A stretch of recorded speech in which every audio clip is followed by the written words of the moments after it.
बहुत समय पहले की बात है। एक छोटा सा राज्य था जिसका नाम धर्मपुर था। यह राज्य अपनी समृद्धि और धर्मपरायणता के लिए प्रसिद्ध था। यहाँ के लोग शास्त्रों और पुराणों के अनुसार जीवन जीते थे।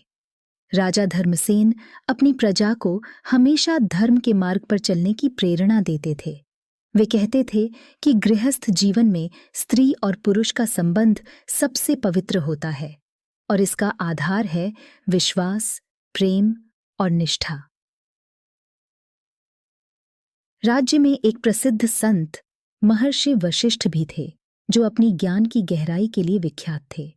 उनके आश्रम में दूर दूर से लोग धर्म, नीति और जीवन की गूढ़ बातें सीखने आते थे।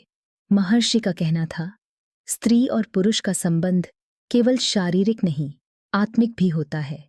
जब कोई स्त्री या पुरुष अपने जीवन साथी को धोखा देता है, तो वह केवल दूसरे को नहीं, बल्कि अपनी आत्मा को भी छलता है। राजमहल की घटना। धर्मपुर के राजमहल में रानी सौम्या अपनी सुंदरता और बुद्धिमत्ता के लिए जानी जाती थीं, लेकिन उनके मन में एक कमी थी। राजा धर्मसेन अपनी प्रजा की सेवा में इतने लीन रहते कि रानी को उनके प्रेम की कमी महसूस होती। इस कमी ने उनके मन में असंतोष और अकेलापन भर दिया था। एक दिन महल में एक वीर योद्धा सूर्यधनु आया। वह राजा धर्मसेन का सबसे विश्वास पात्र सेनापति था और अपनी वीरता और आकर्षक व्यक्तित्व के कारण रानी सौम्या का ध्यान उसकी ओर आकर्षित हुआ। रानी ने महसूस किया कि सूर्यधनु में वह सब है जो उन्हें राजा से नहीं मिला। प्रेम, समय और आकर्षण, मनोभ्रम और मोह। धीरे धीरे रानी का मन सूर्यधनु की ओर झुकने लगा। उन्होंने उसे बार बार महल में बुलाना शुरू किया। रानी ने अपने मन में यह सोच लिया कि वह सूर्यधनु के प्रेम में है, लेकिन यह प्रेम नहीं था। यह मात्र मोह और पाप की ओर बढ़ने वाली राह थी। एक दिन रानी ने सूर्यधनु को राजमहल के उपवन में बुलाया। रानी ने अपनी भावनाएं प्रकट की और कहा, सूर्यधनु, मैं तुम्हारे बिना अब नहीं रह सकती। राजा ने मुझे कभी वह प्रेम नहीं दिया जिसकी मैं हकदार थी। सूर्यधनु हक्का बक्का रह गया। उसने कहा, रानी, आप यह क्या कह रही हैं? यह पाप होगा। मैं राजा धर्मसेन का विश्वास पात्र हूं।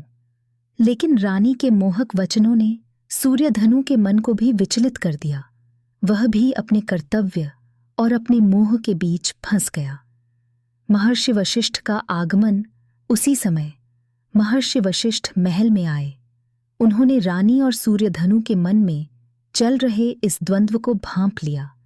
महर्षि ने रानी को अकेले में बुलाया और कहा, रानी, यह जो तुम्हारे मन में विचार आया है वह धर्म के विरुद्ध है। पति को धोखा देना केवल उनके प्रति नहीं, संपूर्ण समाज और धर्म के प्रति अपराध है। रानी ने सिर झुका लिया और बोली, महर्षि, मैं क्या करूं? मेरा हृदय प्रेम के लिए व्याकुल है।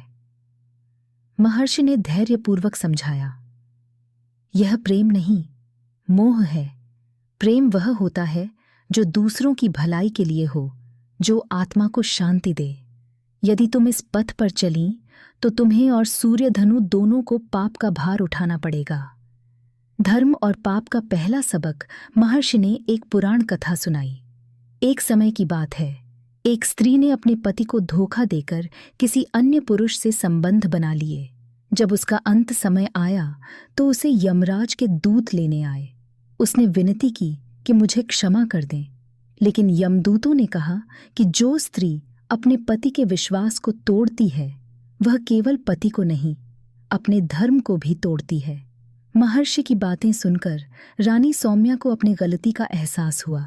उन्होंने कहा, महर्षि, मुझे क्षमा करें। मैं पाप की ओर बढ़ रही थी, पर अब मैं सच्चाई के मार्ग पर चलूंगी। महर्षि ने आशीर्वाद दिया और कहा, धर्म के मार्ग पर चलने वाला व्यक्ति सदा सम्मान पाता है। अपने पति के प्रति निष्ठावान रहो, यही स्त्री धर्म है। सार, इस पहले भाग में यह बताया गया कि मोह और पाप का आकर्षण चाहे जितना भी हो, अंत में धर्म का पालन ही मनुष्य को सच्ची शांति देता है। रानी ने अपने मन के भ्रम को समझा और सही मार्ग चुना।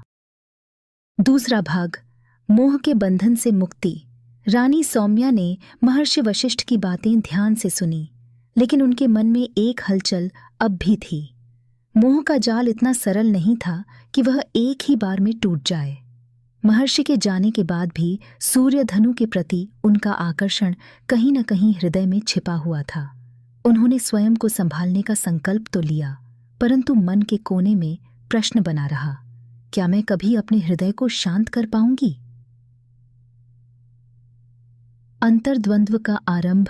रानी ने अपने आप से कहा, मैंने धर्म के मार्ग पर चलने का प्रण लिया है, पर क्या मेरे मन की इच्छाएं कभी समाप्त होंगी? वह अकेले में महल के उपवन में बैठी सोचती रही। उनके हृदय में एक अजीब सी बेचैनी थी। तभी उनकी प्रिय सखी माधवी आई और रानी की चिंता भांपकर पूछा, रानी, क्या हुआ? आप इतनी विचलित क्यों लग रही हैं? रानी ने एक गहरी सांस ली और कहा, माधवी, मैं अपने कर्तव्यों और इच्छाओं के बीच फंसी हुई हूं।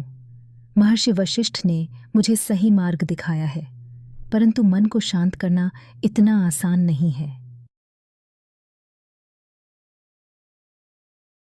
माधवी ने सहानुभूति से कहा, रानी, मनुष्य का मन चंचल होता है, परंतु सच्ची निष्ठा और प्रेम से ही आत्मा की शांति मिलती है। यदि आप अपने पति के प्रति निष्ठावान रहेंगी तो समय के साथ यह मोह स्वयं ही समाप्त हो जाएगा। संतोष और कर्तव्य का मार्ग।